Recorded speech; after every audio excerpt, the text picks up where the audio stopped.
Hello বন্ধুরা, খুব সহজ উপায়ে আর অল্প কিছু উপকরণে তৈরি করে দেখাবো ডিমের ঝালকারি। এটা রুটি কিংবা গরম ভাতের সাথে খেতে খুবই ভালো লাগে। তো কথা না বাড়িয়ে দেখে নিই কী কী লাগবে এই ডিমের ঝালকারিটা তৈরি করতে। প্রথমে ডিমগুলোকে সিদ্ধ করে নিব ভালো করে। ডিম সেদ্ধ হয়ে গেলে খোসা ছাড়িয়ে এটাকে তেলে ভেজে নিব। এটার উপর সামান্য হলুদ আর স্বাদ মতো লবণ দিয়ে এটাকে ভেজে নিতে হবে।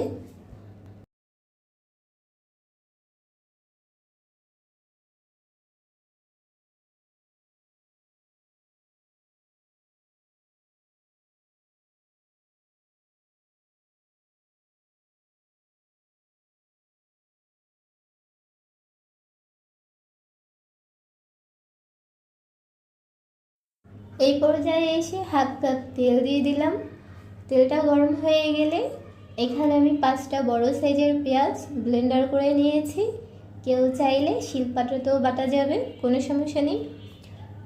পেঁয়াজটা যখন ভাজা হয়ে যাবে এই পর্যায়ে এসে 1.5 চামচ শুকনো মরিচের গুঁড়ো, 1 চামচ হলুদের গুঁড়ো, 1 চামচ ধনিয়ার গুঁড়ো আর হাফ চামচের থেকে কিছুটা বেশি ভাজা জিরের গুঁড়ো, এগুলোকে ভালো করে নিয়ে কষিয়ে নিতে হবে।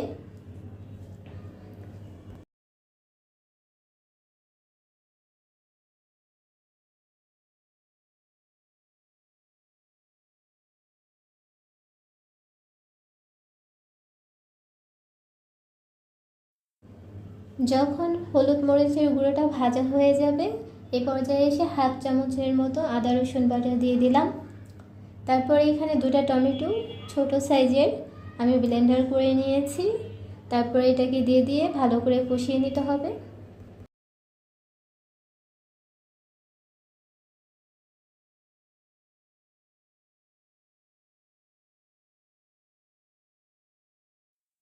যখন কষানো হয়ে যাবে তখন তেল এইরকম উপরে ভেসে উঠবে। এই পর্যায়ে এসে স্বাদ মতো লবণ দিয়ে দিতে হবে। তারপর সব কিছুকে ভালো করে মিক্স করে ডিমগুলো দিয়ে দিতে হবে।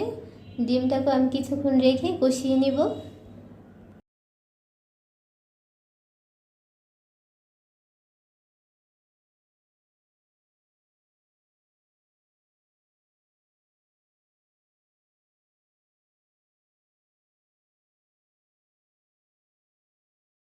কষানো হয়ে গেলে এ পর্যায়ে এসে আমি পরিমাণ মতো পানি দিয়ে এটাকে রেখে দিব প্রায় 20 মিনিটের মতো।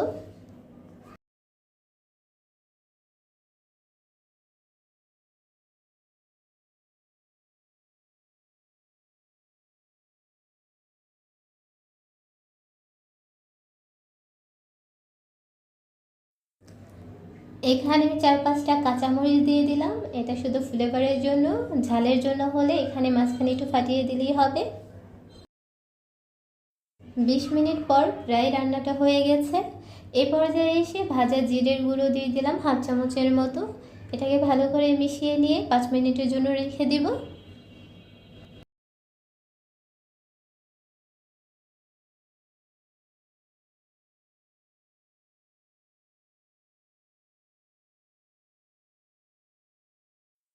এই পর্যায়ে এসে ডিমের ঝালকারিটা পুরোপুরি তৈরি হয়ে গেছে। এখন আমি চুলা থেকে নামিয়ে নিব।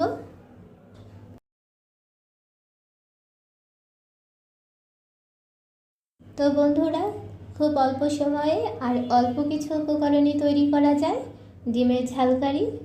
এটা রুটির সাথে বা গরম ভাতের সাথে খেতে খুবই ভালো লাগে। এই রেসিপিটা ভালো লাগলে তোমরা একবার ট্রাই করতে পারো। যারা ডিম প্রতিদিন ভাজা রান্না খেতে পছন্দ না করো, এভাবে ট্রাই করতে পারো।